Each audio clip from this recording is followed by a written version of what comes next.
lads, how's it going? Max here, and today welcome back to another episode of Talk Tottenham. Obviously the series where you guys tweet me some comments and some ideas that you want me to talk about in the episode.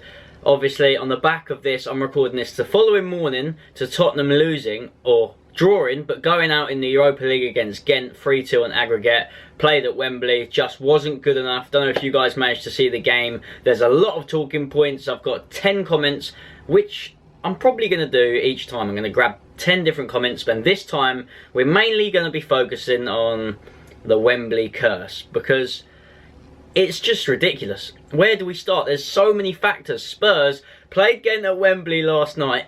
Ghent, may I add. Ghent. You can see it in the title. Ghent. 8th in the Belgium League. Oh, mate. I don't really want to talk about it. If you're watching this, leave a comment down below of anything regarding in the game, whether it was the red card, whether it's how many chances we've created, whether it was should Lloris have saved one of the shots, what did the referee miss, I don't know, absolutely anything. Leave it in the comments down below, and I know you guys will always have a little chat with each other. You'll thumbs up each one you think's good, which one you think deserves to be spoke about maybe next time. And let's jump into the first comment before I start waffling, because I could go on about this game for bloody ages, and I'm sure you guys don't want to hear me, or you might. So let's just jump into the first comment. So the first comment is from Jay. It says, talk about Tottenham playing at Wembley in the Premier League next season. It seriously worries me. You're not the only one, fella. At the moment, there's no excuses. That's the thing. There is no excuses for Spurs playing at Wembley. It's just a bigger pitch. That's all it is. We had 80,000 Spurs fans there, or you could argue 70, and 10,000 were Ghent fans. It's ludicrous. We've played there enough times now. That needs to be, I don't know. Okay, put the second half, for example. We were unbelievable in that second half. We had 10 men. We came out, we were fighting. I honestly thought we were going to go on and win that game, and I'm sure a lot of Spurs fans did. But going back to playing at Wembley, it's just in their head. It must be. Or I just feel we're getting so unlucky. Pochettino picked a solid team last night. It was good enough to win. It was good enough to get us through to the next round. We ended up throwing too many people forward because we had to. But then we get caught on the break, and Dyer makes a silly mistake. Dyer makes too many mistakes at centre-back. And it really does frustrate me to talk about because it happens too often. Stephen says, the incredible heavy reliance on Kane and Alli. Not a Spurs fan, but enjoy the series. Thank you very much, Stephen, for enjoying the series. Even though you're not a Spurs fan, if you're not a Spurs fan, leave it down in the comment section down below. Tell me which team you actually support. Tell me why you actually enjoy these, because I don't know. Do you guys just enjoy me talking about football in general? So leave your comments down below. But going back to your, going back to your incredible comment. Going back to your comment about Kane and Alli, we do rely on them, but when Kane's the top goal scorer in the league, it's one of those things you're going to rely on him. You're going to rely on your top goal scorer. He's our only, I'm going to put it out there, he's our only striker at the club.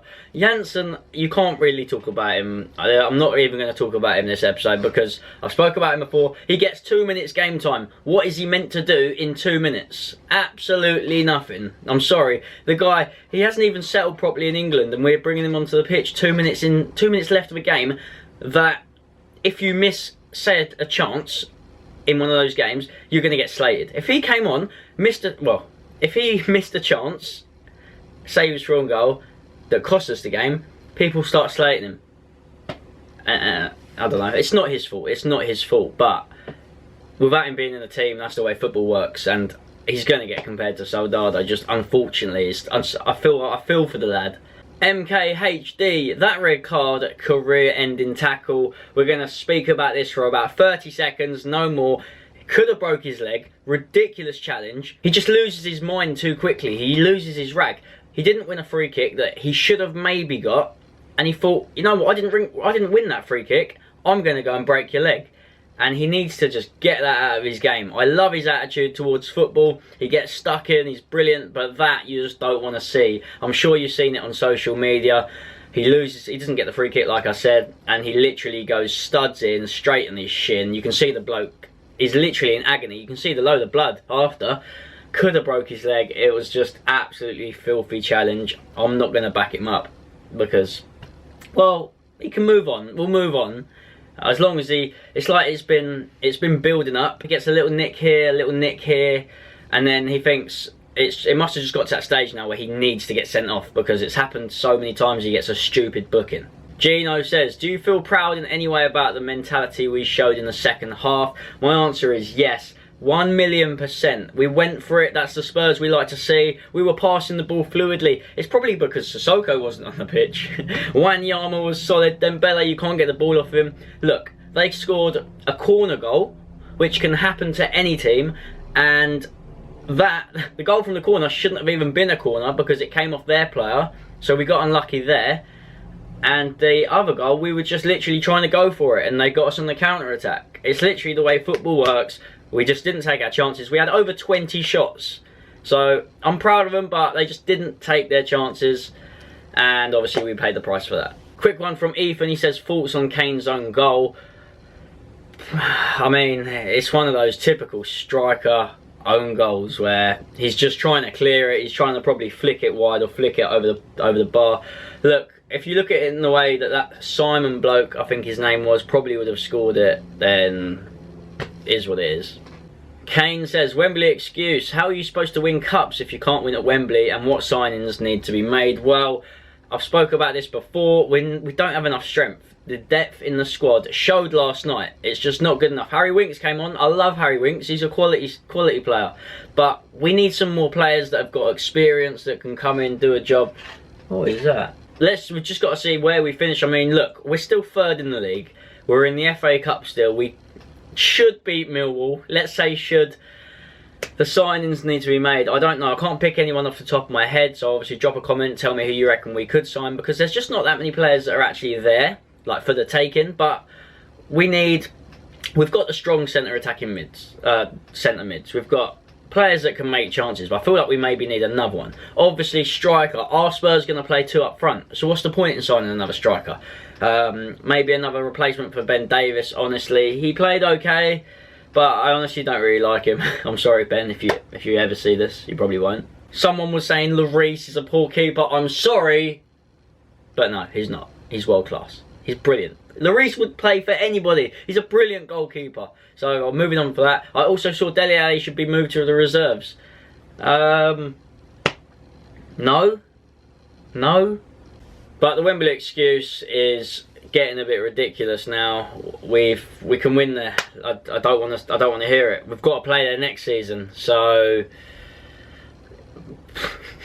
if it does go pear-shaped, then oh my god, we're in for one hell of a season. Matthew Paris says, personally, I don't think this is Poch's fault at all. Agreed. He did all he can do. A lack of respect or passion from the players, we went down to 10 men and we made it harder for ourselves. The second half, we were brilliant. Like I said, those two goals, we made the chances, we didn't take them. We conceded two stupid goals. We got a red card. And the Wembley curse excuse. I don't know. There's a factor of many things. We shouldn't have lost. It's one of those games. We've got to move on. We've got to move on. If they dilly-dally over that last result, we're going to keep losing games and we're not going to do well in our next one, basically. But Pochettino chose a strong squad, like I said. It's not his fault. It's the players' fault. They need to buck their ideas up, move on to the next one and prove why they should be playing for the club. David Johnson, what do you think about the performance of the referee and linesman making two crucial decisions against Tottenham? It's one of those things where there was one where Son turned inside the box, could have got a penalty, maybe should have. Jan Vertonghen, if he had gone down, but because that's not the type of player he is, he didn't, so we didn't get it. It's annoying to see when you don't get a penalty and you know you probably should deserve it. It's very annoying because obviously that can be the difference, like it was yesterday. But in terms of, because we made so many chances, like Ericsson had a few that skied over the bar, Vertonghen was even shooting. Like, you're professional footballers. How can you not keep the ball down? The crossbar is bloody massive, mate. I don't know. Oh, God. On a serious though, you practice day in, day out, and you should be able to hit a ball from 30 yards and keep it under the crossbar. I don't think I'm wrong in saying that. Stan Herbert says, all Spurs fans are blaming Wembley. We're not going to talk about that anymore, but they're professional footballers. They should be able to play. Come on, you Spurs. Hashtag Talk Tottenham. Remember, when you tweet me, make sure you include the hashtag Talk Tottenham, because I sometimes don't see all the normal replies because it doesn't always load all of them. So if you use the hashtag Talk Tottenham over on Twitter, I'll see a majority of them. Basically, they're professional footballers, like I said, keep the ball underneath the crossbar, lost their head. I just don't want to keep repeating myself because I think it's a little bit frustrating, but they should be able to play. It's Ghent, like I've said again. I'm sorry for keep repeating myself. I'm going to sum this up. What's the last comment? No, thank you for your input, Stan. I'm not being rude. Moving on to the next one. Matt says, how is it that we create so many chances again, but we don't convert as many as we should, especially with the quality we have? It's like you guys pick up the same faults that I do. That's why I only go through 10 comments. Exactly. 20. Let's have a look. Let's actually have a look. Bear with me a second. I'm going to go and have a look, see how many chances we actually had last night. And I tell you what, I reckon we had about 23 shots. I think I'm not even being optimistic here. So here we go. Tottenham 2-2 against Ghent. And if I move this over to the right so I can see it. Right. So, oh yeah, we had a few yellow cards. That was a bit ridiculous because the ref. We can blame the ref for that one. So, statistics. So, according to this statistic, it says shots on goal, 3. Shots off goal, 15. And 25 goal attempts. I'm not really sure. I'm pretty sure they're the same sort of thing. But anyway, 26 free kicks, 66 possession. Now, I don't know if I'm not bloody Chris Kamara or Jeff Shreves, but some of these statistics are telling me that you should be winning the game. Okay. So it's a bit bizarre. It's a ridiculous evening. I'm not happy with the result, but you've got to move on to the next one, and I'm pretty sure that's bringing us to the end of this episode. I'd love to say a massive thank you for you guys' support on the last 2 of these. They're excellent. Keep it going. Keep the support going. Let's always try and push it to 200 likes. That's always much appreciated.